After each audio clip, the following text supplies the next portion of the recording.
Hi guys, hope you're all having a good day. Today, again, I'm continuing talking about Bitcoin and also just go into more detail about why, what are the issues around Bitcoin we're facing. Also, we go into more detail about, what's the future, right? So, as you know, yesterday I explained, how our current financial system is, may not be the great, but it's not the worst, and it's actually set up for our own benefit. And as the economy moves, fluctuates between boom and bust. It's like the brake that slows and speeds up the economy, so that we all can sustain a comfortable living, without being indebted to. With high interest rates or being trapped by anyone. Now, in regards to Bitcoin, right? Everyone believes this, that you can put all your money in there and it's going to be safe and it's going to be there forever and ever, and nobody's going to confiscate your wealth, right? Well, think again, right? What if this application was created by Russia or China, right? And it's a way for them to destabilize our financial system, right? Because they know how it works. So whenever economy collapses, they know the government's going to print a lot of money and flood the market and inflate the asset prices, right? Shares and property and all that to get this system economy back on track. Heat it up, and then everybody got money, and then they start spending, and again and again. So this is like a never fail financial system, right? We're never going to fail because we're always going to be growing at least minimum at 3%, right? But the government can, by manipulating the interest rates and money printing, can speed that up. They can accelerate that or slow it down. We can have like 20% growth or 30% growth during a economic collapse, right? So this is the mechanism that the developed countries are using, right? And if you compare it to underdeveloped countries, they don't have these kind of benefits, right? Because when the economy collapses in an underdeveloped country, they have no choice. They can't reduce the interest rates or flood the money supply, because they'll collapse the economy. So these are like two worlds we live in. One is a rich world, rich developed country world, and the other one is a developing country world. So if you understand the logics behind that, this Bitcoin concept or this theory, this internet currency bullshit that they're talking about. What if it's set up to destabilize our financial system? They know as we print money, the asset prices inflate, and if we market Bitcoin as a product that can inflation safe, and it goes up in value, everybody will go into it, right? And they'll use this free money and pump it up. As the governments are giving like 0% rate in money, which is supposed to be going into shares and property and creating more jobs, it gets hoarded into Bitcoin, right? It just gets pumped up, and so that eventually will collapse this financial system, right? Which is probably what they want, So we need to look at it in a bigger picture, guys. What's going on, right? And it's not in our control. It's not in anybody's control. It's not. I believe it's in control of Russia and China, because that's where the biggest miners are, and they're mining all the Bitcoin. Every time you send a Bitcoin to someone, it has to be processed, and every time they process, they get a Bitcoin. And so, if you add one, and if you connect the dots, what's happening? So as the transaction volume increase, the miners are rewarded more and more Bitcoin. So who's got the Bitcoin? It's by all the miners. It'd be Russia and China who hold all the Bitcoin, right? And and anyway, the other thing is the governments are not stupid, right? The developed world countries, America, China, Britain, USA, Australia, they will ban this. And when they ban it, they'll go after the miners. They'll block all the ins and outs of where the Bitcoin is converted to fiat, and no bank's going to transact on this, and you will lose all your money. If you put all your money into Bitcoin, you're going to lose the lot. because it's going to be blocked, it's going to be banned.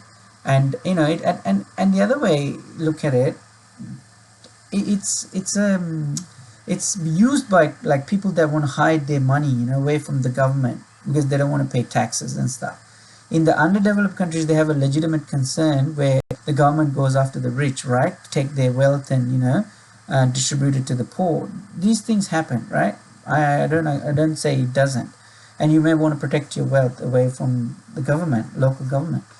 But in developed countries, it's just you follow the law. You pay your taxes, don't do crime, and just as long as you do honest business, no one's going to come after your money.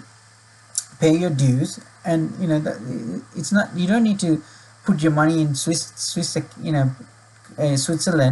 away from governments, so that you can protect your wealth, right? So anyway, so it looks like another avenue for illegal money transfers and stuff like that. So that's another avenue, but the major risk is that it can be banned, right? Once it's banned, you lose everything, you lose all your money.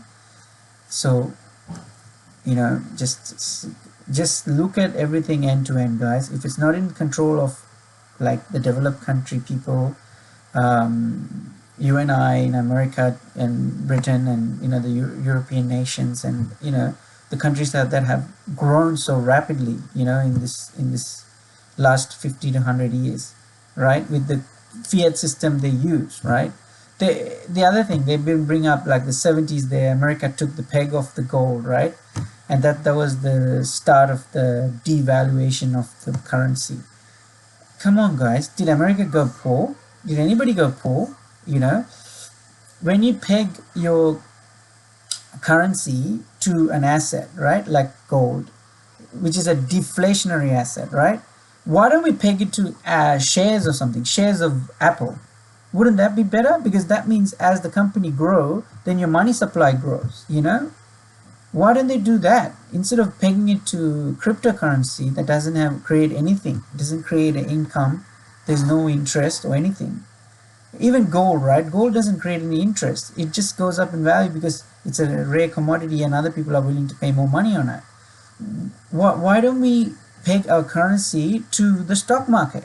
Because as the top 500 companies, as they grow, then the value of your currency should grow.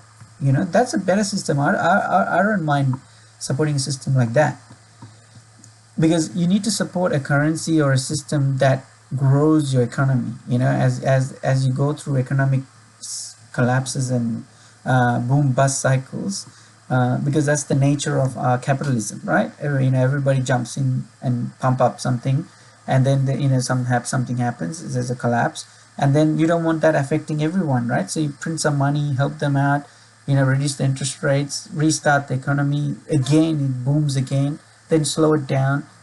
We need this control. Without this control, we can't forecast anything, because the economy goes in like up and down, up and down, up and down. We want to have a constant growth, right? So Bitcoin's not going to do that. Gold hasn't done it. Gold is also, if everybody hoards it, the people that hoard the gold will end up controlling the money supply and the value of money, the interest rates of money. So we don't want that as well, because it's a deflationary asset. You want something that's inflationary, and as you borrow money, you want to make sure that over time it devalues, so that people have opportunity to improve themselves. And the value of money is relative to the time. So at that time, back in the 30s, your labor cost was like $3 or $4 an hour, and you're making the same thing, like you're making a car or making bread or making a pizza. Today the labor cost is $16 an hour. So that's how inflation is. So the loan amount should match what it is in today's terms, your labor cost. So that's how it is, guys. So take it easy. Our fiat system is not a worst system in the world, and developed countries have been very successful, and there has not been any issues with our money and how it works. So take it easy. Don't worry about Bitcoin. Forget that it exists. It's going to be a boom bust there, and at the end of the day, when the government bans it, everybody's going to go broke there. Just be safe. Invest in the normal way. Look for opportunities, companies that grow, assets that can grow up in value, because that's sustainable. People need homes, people need jobs, people need to eat food. These are the things that people need. Bitcoin is not something people need. There's no need for Bitcoin, and it doesn't have to be 70,000, 100,000, $500,000 a coin. Why? What's the point? So there's no point to it. And that was my rant today, guys. Thank you. Hope you make some sense. Thanks.